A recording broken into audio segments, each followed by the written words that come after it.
Hola, ¿qué tal? Mi nombre es Antonio Iván Marenco Valdés, soy licenciado en nutrición y educador en diabetes. El día de hoy les voy a presentar el artículo Incidencia de enfermedad cardiovascular en hiperlipidemia familiar combinada, estudio de seguimiento de 15 años. El tipo de estudio es longitudinal y de cohorte. Se fue publicado en la revista Elsevier Journal Atherosclerosis, tuvo una fecha de publicación el 7 de noviembre de 2018 y tiene un país de origen en Holanda.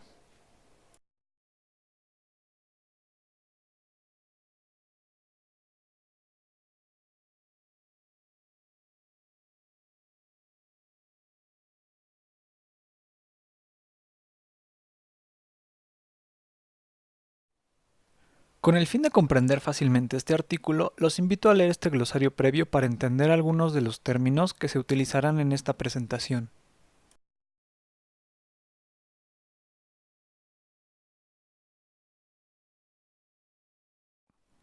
Desde 1973 se tienen identificados tres tipos de dislipidemia familiar, es decir, que tienen origen hereditario.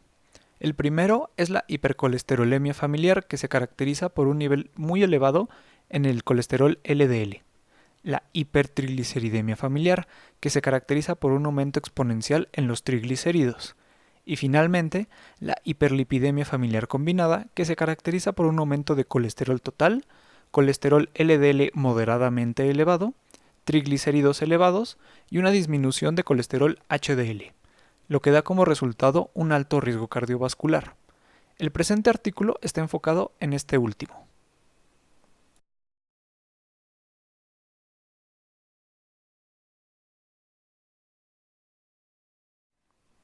Entonces, podemos diferenciar dos factores primordiales en el desarrollo de la hiperlipidemia familiar combinada. El primero sería la susceptibilidad hereditaria, que comprende todas las anomalías en los lípidos, principalmente atribuido a niveles elevados de lipoproteína B y a los triglicéridos. Y por otro lado, tenemos un pobre estilo de vida que desencadena obesidad visceral, resistencia a la insulina, hígado graso no alcohólico e hipertensión. Hoy en día, esta es la causalidad más aceptada hacia el desarrollo de esta enfermedad, es decir, la interacción de todos estos factores.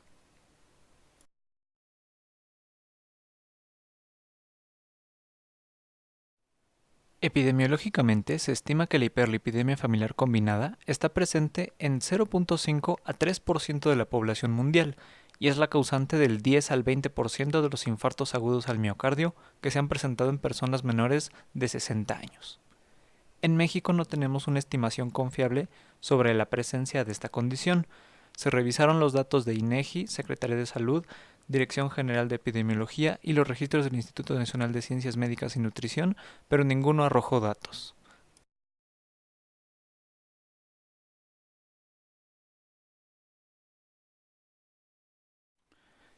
El cuadro de estimación de riesgo coronario sistémico, por sus siglas en inglés SCORE, es una tabla que estima el riesgo a 10 años de enfermedad cardiovascular mortal en poblaciones con alto riesgo cardiovascular, basado en los siguientes factores: edad, sexo, tabaquismo, presión sistólica y colesterol total. Como se verá más adelante, este artículo examina si esta tabla aplica igualmente a pacientes con hiperlipidemia familiar combinada.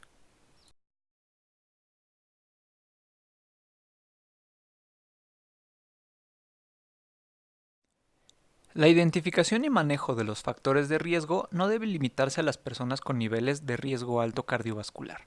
El tratamiento clínico dependerá del nivel de riesgo calculado por la tabla SCORE y otros factores de riesgo.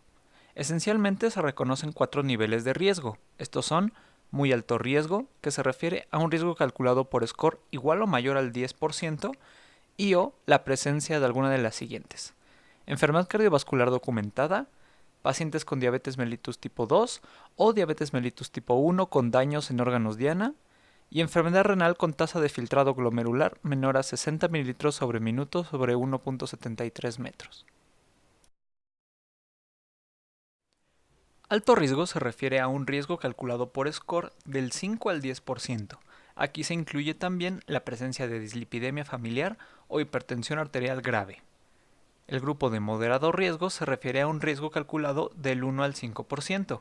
A esta categoría pertenecen la mayoría de las personas de media edad y personas con obesidad abdominal. Y finalmente, en el grupo de bajo riesgo se encuentran las personas con un riesgo calculado menor al 1% y a este grupo pertenecen las personas jóvenes en su mayoría.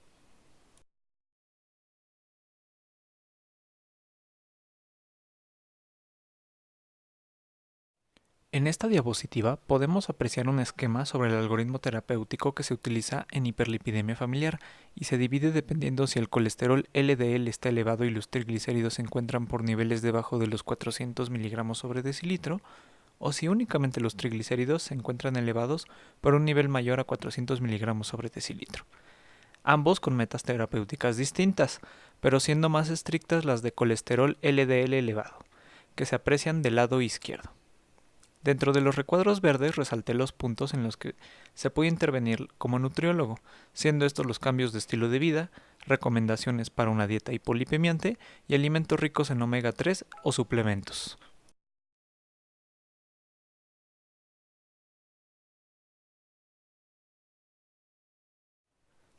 Las estatinas son el medicamento principal del tratamiento farmacológico. Estas son inhibidoras de la 3-hidroxi-3-metilglutaril coenzima A reductasa, la cual es una enzima clave en la biosíntesis de colesterol. Se ha considerado también la combinación con fibrato como potenciador de la prevención cardíaca de las estatinas, en especial porque estos dos no tienen vías competitivas del metabolismo.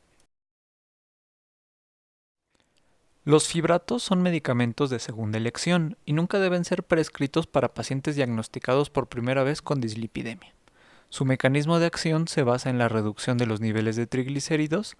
También se le han atribuido propiedades antitrombóticas, de inhibición de coagulación y aumentando la fibrinólisis.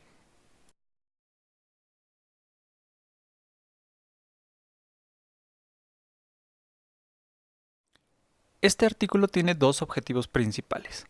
El primero sería determinar la incidencia de enfermedad de arterias coronarias prematura en la hiperlipidemia familiar combinada. Y el segundo sería examinar si la estimación de riesgo cardiovascular basada en el cuadro de estimación del riesgo coronario sistémico, conocido como SCORE, tal como se propone en las directrices de la European Society of Cardiology, con las siglas ESC, y la European Atherosclerosis Society, con las siglas EAS del 2016, para el tratamiento de la dislipidemia, están justificadas en la hiperlipidemia familiar combinada.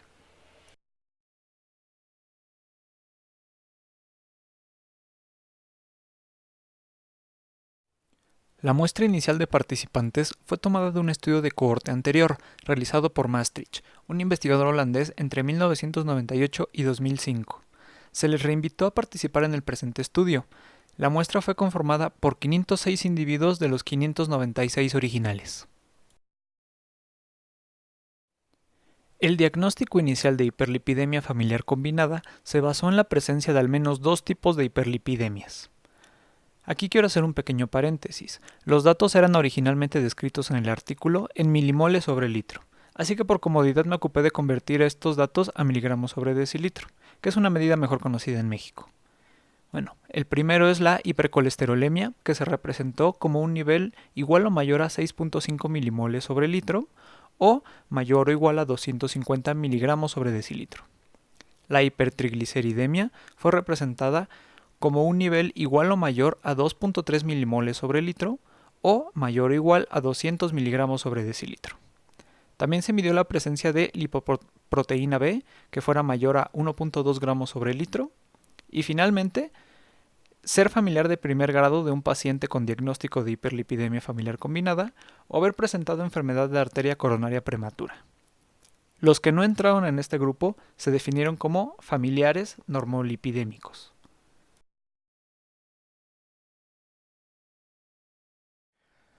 Una vez confirmado y concluido el diagnóstico de hiperlipidemia familiar combinada, todos los adultos de la familia del participante eran elegibles para participar en este estudio.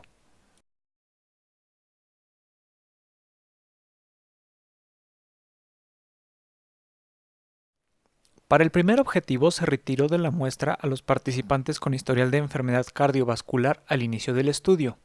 Esto con la finalidad de evaluar la incidencia de eventos cardiovasculares primarios en pacientes con hiperlipidemia familiar combinada, quedando al final 86 participantes del grupo de hiperlipidemia familiar combinada 256 familiares normolipidémicos y 121 cónyuges de los participantes que sirvieron como grupo de referencia, dando un total de 463 participantes para el objetivo primordial.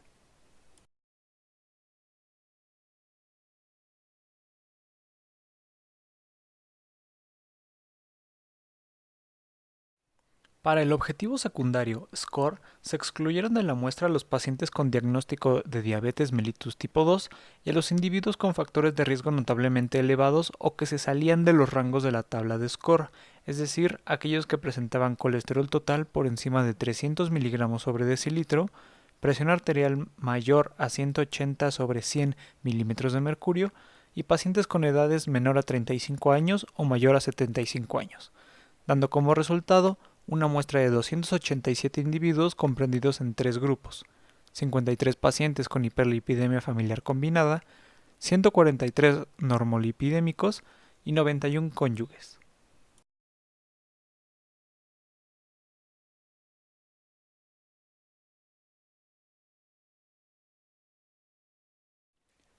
Para los análisis y mediciones, los participantes completaron un cuestionario detallado sobre los hábitos de fumar, el consumo de alcohol, el historial médico y el uso de medicamentos.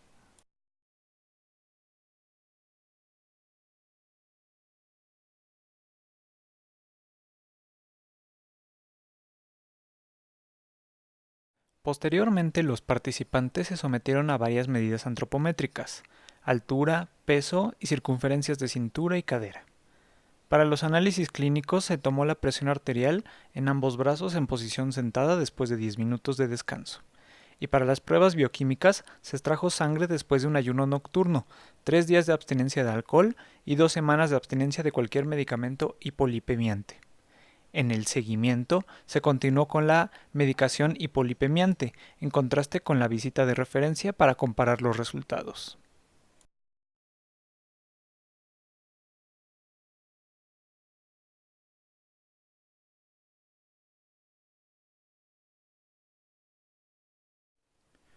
Para el objetivo 1, es decir, para determinar la incidencia de enfermedades cardiovasculares prematuras en hiperlipidemia familiar combinada, se obtuvieron los siguientes resultados sobre la incidencia de eventos cardiovasculares mortales y no mortales. Para el grupo 1 con diagnóstico de hiperlipidemia familiar combinada, se presentaron 17 casos entre los 86 participantes, dando como resultado una incidencia de 23.6%. Para el grupo de familiares normolipidémicos se presentaron 15 casos entre los 256 participantes, dando como resultado una incidencia del 5.8%. Y finalmente, para el grupo de cónyuges se presentaron 5 casos entre los 121 participantes, resultando en una incidencia del 4.7%. A continuación, todos los componentes SCORE individuales, es decir, edad, sexo, estado de fumador, presión arterial sistólica y colesterol total, se incluyeron en el modelo de regresión de riesgos proporcionales de Cox. El modelo de riesgos proporcional de Cox sirve para estimar las funciones de riesgo y supervivencia para una muestra aleatoria y comparar dos o más estimaciones. En la siguiente diapositiva podremos observar los resultados de esta gráfica.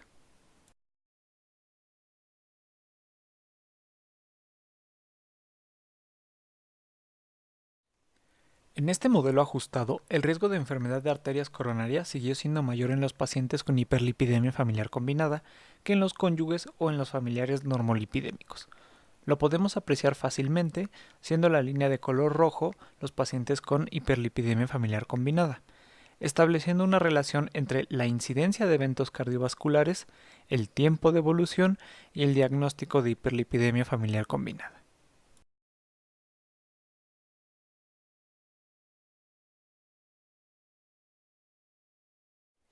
Para el objetivo 2, es decir, examinar si la estimación de riesgo cardiovascular basada en SCORE está justificada en pacientes con hiperlipidemia familiar combinada, se obtuvieron los siguientes resultados.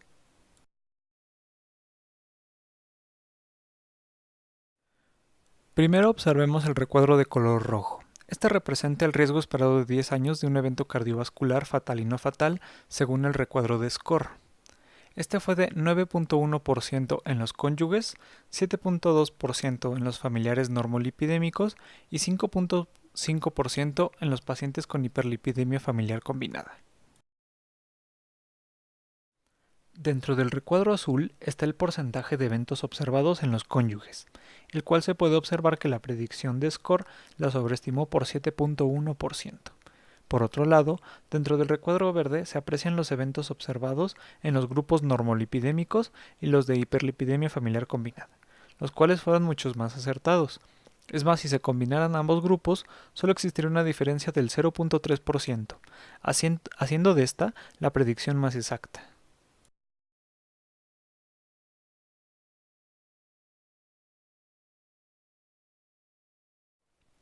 Este estudio longitudinal de 15 años mostró que casi uno de cada 4 pacientes con hiperlipidemia familiar combinada desarrollará una enfermedad de arteria coronaria durante este periodo, independientemente de las estrategias preventivas, por lo que el primer objetivo demostró una incidencia de 23.6%, casi 25%, lo que relaciona la hiperlipidemia familiar combinada con una alta posibilidad de presentar una enfermedad de arteria coronaria prematura.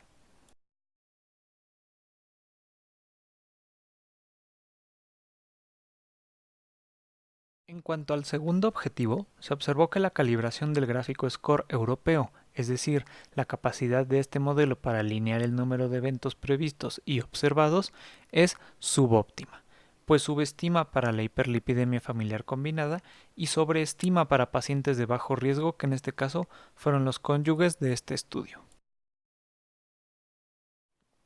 Estas propiedades del modelo sugieren que se siga considerando a la hiperlipidemia familiar combinada como un grupo de alto riesgo. Igualmente, este estudio podría desincentivar el uso de la tabla SCORE. Sin embargo, hay que tener en cuenta que la ventana de tiempo de los estudios SCORE fueron sustancialmente diferentes a los de este estudio longitudinal.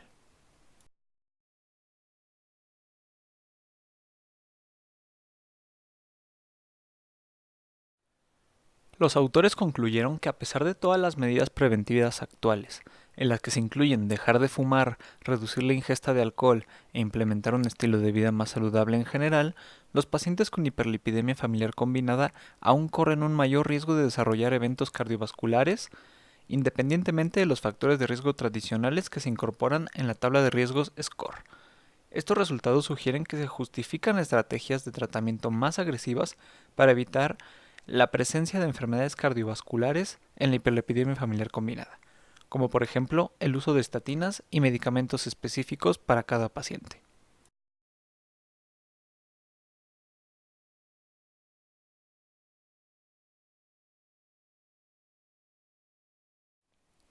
Personalmente no cuento con tanta experiencia clínica y de seguimiento como para confirmar si las predicciones de la tabla SCORE son acertadas o no. Sin embargo, con mi formación de nutriólogo y educador en diabetes, sé que una parte esencial del tratamiento es la motivación del paciente hacia un estilo de vida más saludable. Y la tabla SCORE puede ayudar mucho a que un paciente observe las posibilidades que tiene de presentar una enfermedad cardiovascular si no genera cambios positivos en su estilo de vida. Por lo cual, la recomiendo ampliamente para que se añada este gráfico a la consulta médica y de nutrición para así aumentar la motivación de todos nuestros pacientes.